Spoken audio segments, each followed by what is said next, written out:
Good morning. I hope everybody had a fabulous weekend and a happy Easter. Today is raining a lot. I guess it's supposed to be really super windy tonight, so everybody stay safe. We are going to pick up where we left off on chapter 10 in our book, Among the Hidden by Margaret Peterson Haddix. All right, chapter 10.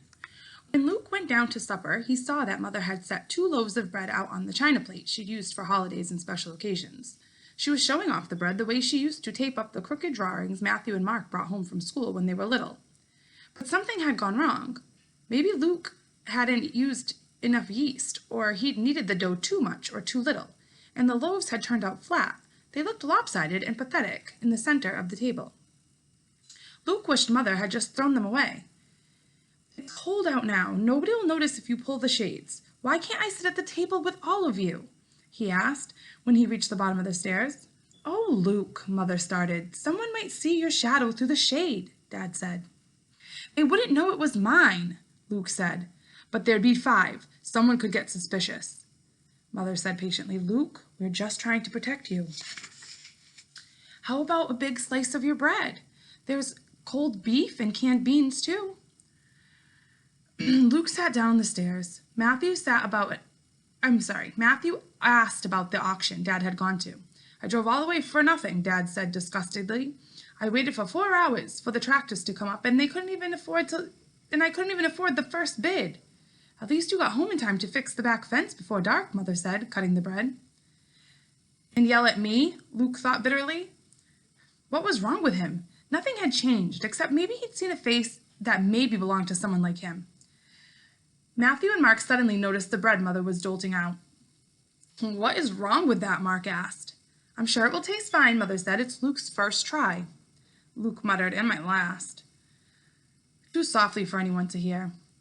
Then there were advantages to sitting on the other side of the room from everyone else. Luke made bread, Mark said. Yuck. Yeah, and I put special poison in one of the loaves. That only affects 14-year-olds, Luke said. He clutching his hands around his own neck, pretending to die, letting his tongue hang out of his mouth, and lolling his head from side to side.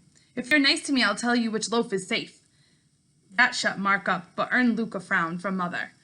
Luke felt strange about the joke anyway. Of course he'd never poison anyone, but if something happened to Matthew or Mark, would Luke have to hide anymore? Would he become the public's second son, free to go to town and to school and everywhere else that Matthew and Mark went? Could his parents find some way to explain a new child already being 12 years old? It was something Luke could ask. He felt guilty even thinking about it. Mark was making a big ceremony out of bringing the bread to his mouth. I'm not scared of you, he taunted and took a big bite. He swallowed with great difficulty and pretended to gag. Water, water, quick! He gulped down half of his glass and glared at Luke. Tastes like poison, all right. Luke bit into his bread. It was dry and crumbly and tasteless, not like Mother's at all, and everybody knew it. Even Dad and Mother had pained expressions on their face as they chewed. Dad finally pushed his slice away. That's okay, Luke, he said. I'm not sure I'd want any son of mine getting too good at baking anyhow. That's what a man gets married for. Matthew and Mark scoffed. Getting married soon, Luke? Mark teased. Sure, Luke, struggling to sound as devil may care as Mark. But I don't think I'd invite you to the wedding. He felt cold, hard lump in his stomach that wasn't the bread. Of course he'd never get married or do anything. He'd never leave the house. Mark switched to teasing Matthew, who evidently did have a girlfriend. Luke watched the rest of his family laughing. May I be excused? Luke asked. Everyone turned to him in surprise. Usually he was the last one to make that request. Mother often begged Matthew and Mark, can you wait and talk to Luke a little bit longer? Done already? Mother asked. I'm not very hungry, Luke said. Mother gave him a worried look, but nodded anyway. Luke went to his room and climbed onto the stool by the back fence. In the dark, it was easier than ever to see into the house of the new neighborhood. Their windows were lit up against the night. Some of the families were eating like his. He could see one set of 4 people around a dinner table, and one set of 3. Some families had their curtains or shades drawn, but sometimes the material was thin that he could still see the shadows of the people inside. Only the Sports family had all their windows totally blocked, covered by heavy blinds.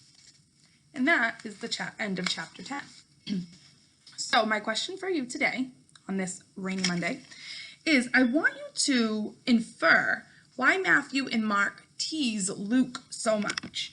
So remember that making an inference is using text clues as well as what we already know. Remember that was called our schema. So we're using our schema, things we already know about life and experiences that we have been through, and the text clues that the author gives us to tell us what we think, what is like a really educated kind of like prediction or guess about why Matthew and Mark tease Luke so much. So if you could just leave that down in the comments, that would be great, and we can have a little discussion about that.